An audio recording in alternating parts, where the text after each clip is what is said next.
Hey guys, it's Wes. First things first, if you're new to the channel, I'm currently a first year DPT student at Azusa Pacific University. I originally graduated through my undergrad at Cal Poly San Luis Obispo in 2017, which means that I spent about 2.5 years working as an aide and as a personal trainer while trying to apply to PT school. I applied 3 times, and honestly, I almost got rejected 3 times, with Azusa Pacific being the lone exception. And honestly, I couldn't be happier that I'm at Azusa right now.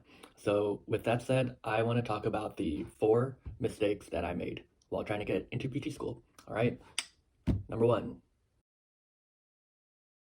All right, guys. Number one mistake, I did not start early enough. I'm not talking about the PTCAS application process. I'm talking about the whole thing. I'm talking about when you decide that you're interested in physical therapy, I want you to, go to a clinic, start talking to somebody, really start talking to someone within the field who has made it to PT school or even has tried to apply, and find out from them what exactly you need in order to make it to PT school. Also, I think this applies really to any career because when I graduated from high school, I really wanted to do architecture, and I waited till I was in college to intern at a firm, which means potentially I could have not taken calculus in community college, which I did very poorly in. All right, mistake number two. All right, number two, I kept awful communication. To be honest, I have pretty awful communication with most people in general, but for the most part, you want to have a good communication between the professors that you have and the therapists that you work with when you're a volunteer or if you're an aide. And really, there's nothing worse than asking a professor right after the final if you could have a letter of recommendation from them after really not talking to them for the whole semester. Kind of makes it awkward, and it kind of makes it awkward when you're trying to harass them to send in the letter if it's getting close to the due date. But I will say, fun fact is that we do talk a lot more now than I did when I graduated, which I think is cool, but I think it's important to get started early if you can. All right, mistake number three. All right, guys, for mistake number three, we have I didn't do my research. When I talk about research, I'm not talking about what the prerequisites of the school are, where the school is, what the tuition is. I'm talking about kind of the nitty gritty stuff, like what kind of classes they offer, what kind of special internships they have, what kind of research the professors do. In general, each school is trying to do the same thing, which is prepare you to pass the board exam. But each program kind of has their small intricacies into what they like to focus on. And I think that's what kind of got me into some trouble in some certain instances. For example, I do consider myself kind of more of a sporty person. Most of my interest lies in sports rehab, personal training, strength and conditioning. When I applied to UCSF 3 times, I got the interview twice and was rejected all 3 times.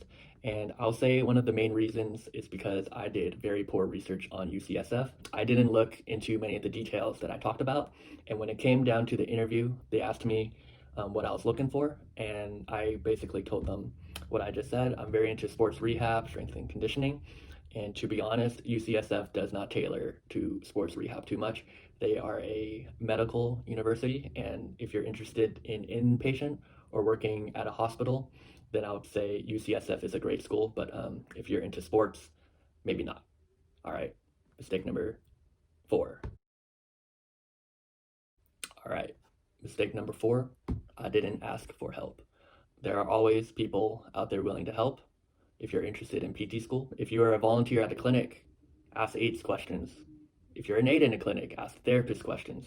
If you're a student, ask the faculty, ask the counselors questions. I think you really just need to take the initiative, and if you show people that you're willing to learn about the field, then they're more than interested in answering your questions. So I'll say, to sum it up, for one, I would rank the mistakes 3 and 4 towards the top of the list. I think they're the biggest mistakes that I made. 1 and 2 kind of are minor mistakes. I honestly don't regret making any of those mistakes. I feel like I'm the type of person that needs to make mistakes in order to learn. I can't really just be, given those as secret tools and be expected to use them like I'm supposed to. And really think through those 2.5 years that I worked, I really learned, a bunch of stuff, made a lot of friends in volunteers, aides, therapists, receptionists, the whole deal.